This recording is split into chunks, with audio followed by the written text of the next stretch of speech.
Next set जो आज हम डिस्कस करेंगे वो है स्कूल फीस रिकॉर्ड किस तरह मेंटेन करते हैं।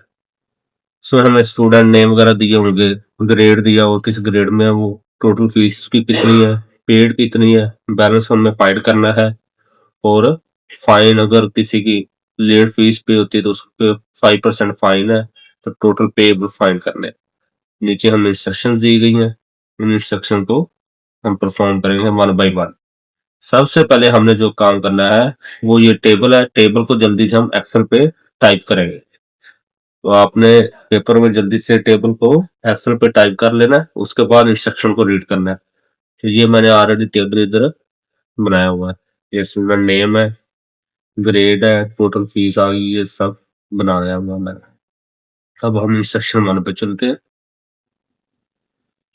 Instruction one, calculate balance by subtracting paid from total fees.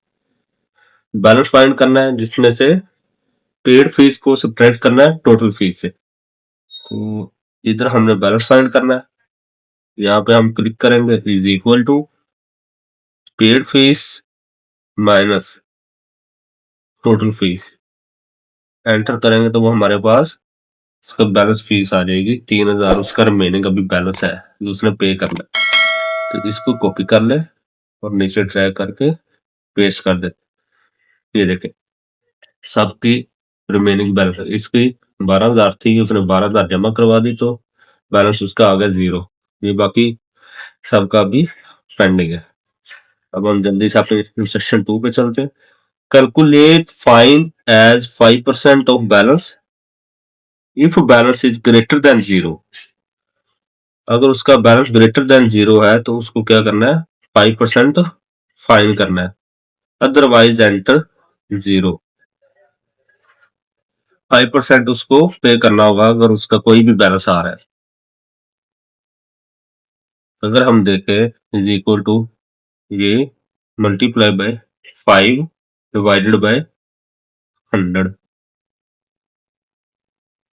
तो ये इसका फाइन कैलकुलेट हो जाएगा। मतलब हमने 5% उसका निकालना है, 5% 150 बन रहा है उसका। तो इसको कॉपी करके पेस्ट कर देंगे नीचे।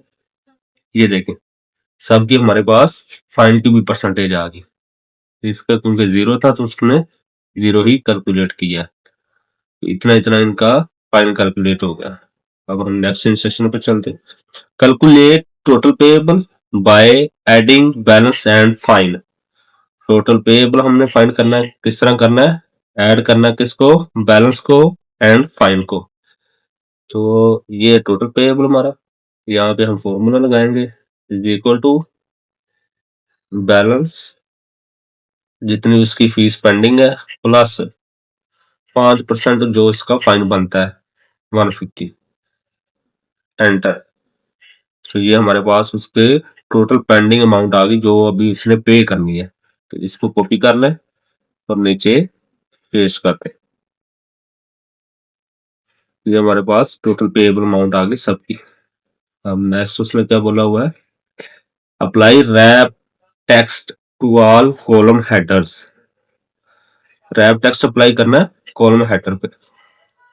ये हमारे कॉलम है सारे, student name, grade, total fees. तो इनके हेडर ये है, student name, grade, total fees, paid, balance, fine, total पे। इन सबको हमने सिलेक्ट कर लेना। तो इधर ऊपर आ रहा है रैप टेक्स्ट, जब आप यहाँ पे क्लिक करेंगे तो ये आपको एक पॉपअप होगा रैप टेक्स्ट, इसको आपने क्लिक करना है।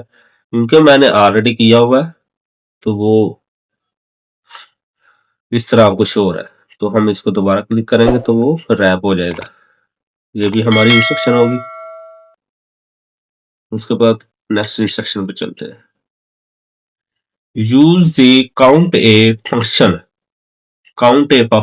To find the total number of students. अब उसने कहा है कि टोटल नंबर ऑफ स्टूडेंट्स आपने फाइंड करने हैं, किस तरह करने हैं, काउंट ए फंक्शन यूज करके। मतलब फॉर्मूला लगाना काउंट ए का, हम इसको अप्लाई करते हैं। स्टूडेंट हमारे पास आ रहे हैं, फनैन है, जैनब है, मुस्तफ़ा है, अहमद है, शहीन है, इमरान है। इनको हम फॉर्मूला से काउंट करें।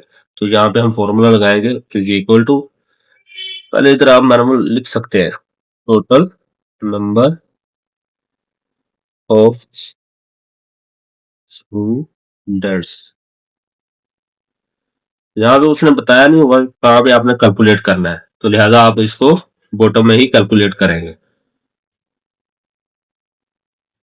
यहाँ पे हम काउंट ए का फॉर्मूला लगाते हैं is equal to count a bracket star, ये हम स्टूडेंट नेम में आ जाएंगे, कितने स्टूडेंट सबको सिलेक्ट कर लेंगे, स्लैम जैनक मुस्तफा, ये सबको सिलेक्ट करेंगे, ब्रैकेट क्लोज, एंटर। ये देखिए उसने हमें स्टूडेंट का काउंट करके दे दिया। अब हम नेक्स्ट इंस्ट्रक्शन पे चलते हैं, सेट रो हाइट टू 22। अब रो की जो हाइट है उसको कितना रखना है, 22 रखना है। तो हम रो हाइट मैंने आपको पहले भी बताया होगा कहां से करनी है। पहले तो सबसे पहले आपने इनको सिलेक्ट करना है सारे डाटा को, ये सेल्स में आ रहा है फॉर्मेट, होम टैब में सेल्स, उसके अंदर फॉर्मेट टैब है, फॉर्मेट, ये सबसे पहली ऑप्शन जो है वो है रो हाइट की। रो हाइट को क्लिक करेंगे, इसका उसने बोला हुआ है 22 हाइट होनी चाहिए, तो हम 22 लिख देंगे यहाँ पे, ओके करेंगे। ये देखिए सबकी रो हाइट कम हो गई है जितनी की उसने रिक्वायर की हुई है। अब हम नेक्स्ट इंस्ट्रक्शन में चलते हैं, sort the table by grade in ascending order. एक होता है डिसेंडिंग ऑर्डर और एक होता है असेंडिंग ऑर्डर, मतलब पहले स्मॉलेस्ट आएगा उसके बाद लार्जेस्ट आएगा।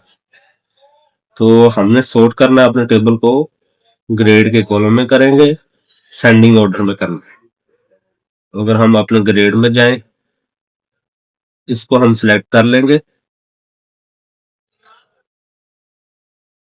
अब इसको सॉर्ट करना है तो होम टैब के अंदर ही बिल्कुल लास्ट पे आपने जाना है, इधर आ रहा है सॉर्ट एंड फिल्टर, इसको सिलेक्ट करेंगे। सबसे पहली ऑप्शन है सॉर्ट स्मॉलेस्ट टू लार्जेस्ट, इसको हम असेंडिंग ऑर्डर भी बोलते हैं, मतलब पहले स्मॉलेस्ट आएगा उसके बाद लार्जेस्ट आएगा।